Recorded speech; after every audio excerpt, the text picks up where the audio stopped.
دیکھ لیں جتنے مولوی یہ خان صاحب کو بھوک چڑھاتے تھے ایک بندہ بھی ان کی حمایت میں سامنے نہیں آیا. میں نے 9 مئی کی رات کو لائیو سیشن کے اندر سیدھا آرمی چیف کو مخاطب کر کے کہا تھا کہ یہ جو کچھ زیادتی ہوئی ہے یہ بچے ہیں ان کو معاف کر دیں, اور اگر آپ کہتے ہیں ہم نے ان کو پکڑنا ہے تو ان کے ان بڑوں کو پکڑو جن کے اعلیٰ کار بنے تھے. ان بچوں کا کیا قصور ہے؟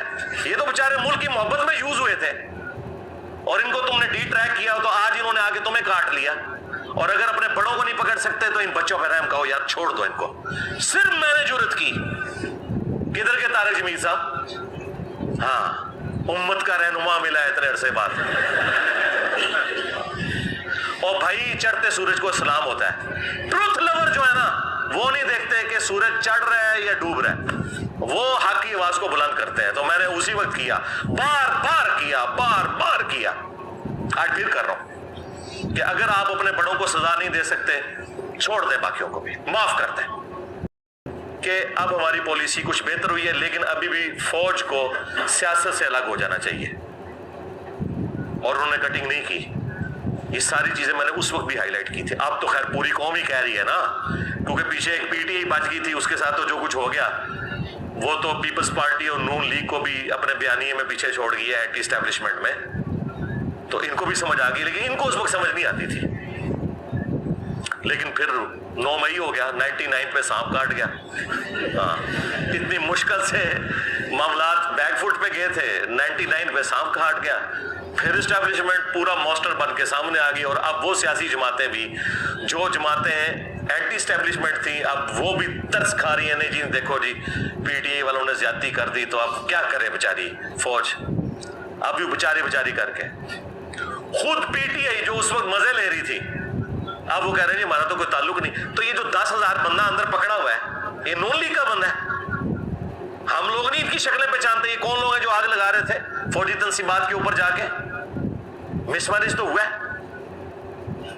جب ان کو اس کی ہیٹ فیل ہوئی تو اب انہوں نے اعلان برات کر دیا, لیکن وہ معاملہ تو اب بگڑ گیا. اور دیکھ لیں جتنے مولوی یہ خان صاحب کو بھوک چڑھاتے تھے ایک بندہ بھی ان کی حمایت میں سامنے نہیں آیا. میں نے 9 مئی کی رات کو لائیو سیشن کے اندر سیدھا آرمی چیف کو مخاطب کر کے کہا تھا کہ یہ جو کچھ زیادتی ہوئی ہے یہ بچے ہیں ان کو معاف کر دیں, اور اگر آپ کہتے ہیں ہم نے ان کو پکڑنا ہے تو ان کے ان بڑوں کو پکڑو جن کے اعلیٰ کار بنے تھے. ان بچوں کا کیا قصور ہے؟ یہ تو بیچارے ملک کی محبت میں یوز ہوئے تھے, اور ان کو تم نے ڈی ٹریک کیا تو آج انہوں نے آگے تمہیں کاٹ لیا, اور اگر اپنے بڑوں کو نہیں پکڑ سکتے تو ان بچوں پہ رحم کہو یار چھوڑ دو ان کو. صرف میں نے جرت کی. کدھر کے طارق جمیل صاحب؟ ہاں امت کا رہنما ملا ہے اتنے عرصے بعد. اور بھائی چڑھتے سورج کو سلام ہوتا ہے. ٹروتھ لور جو ہے نا وہ نہیں دیکھتے کہ سورج چڑھ رہا ہے یا ڈوب رہا ہے, وہ حق کی آواز کو بلند کرتے ہیں. تو میں نے اسی وقت کیا, بار بار کیا, آج پھر کر رہا ہوں کہ اگر آپ اپنے بڑوں کو سزا نہیں دے سکتے چھوڑ دیں, باقیوں کو بھی معاف کر دیں. ٹھیک ہے, اگر آپ کہتے ہیں کہ نقصانات ہوئے ہیں, اس سے زیادہ نقصانات ہماری اسٹیبلشمنٹ کر چکی بھی ہے اپنی غلط پالیسیز کی وجہ سے. صرف مشرف نے جو پاکستان کو نقصان پہنچایا نا, امداد ہمیں 5 یا 6 ارب ڈالر ملی ہے لیکن نقصان ہم 50 ارب ڈالر سے زیادہ کا اپنا کروا چکے ہیں.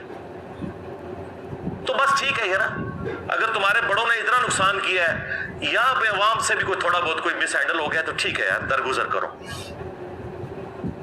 اور اگر اپنے بڑوں کو سزا نہیں دیتے ان کو سزا دیتے ہو تو ظاہر ہے پھر عوام میں کبھی بھی تمہارے لیے محبت کے جذبات پیدا نہیں ہوں گے. یہ تو ہم صرف سمجھا رہے ہیں, ہم نے کوئی پارٹی نہیں بنانی, جتھا نہیں بنانا, روڈ بلاک نہیں کرنی, صرف زبان سے کہنا ہے. مانیں گے ٹھیک ہے, نہیں مانیں گے تو اپنی مرضی. خان صاحب کو بھی ہم بہت سمجھاتے تھے کہ آپ یہ غلط طرف جا رہے ہیں, نہیں سمجھ آئی. اب ان کو سمجھ آ گئی ہے لیکن اب فائدہ نہیں ہے. مجھے تو وہ اب چھوڑتے ہوئے نظر نہیں آ رہے. جس کیس میں ان کو ڈال رہے ہیں وہ تو وہ سائفر کیس میں تو وہ جسٹیفائی ہوں گے سزا دینے میں بھی, لے جائیں گے اس طرف.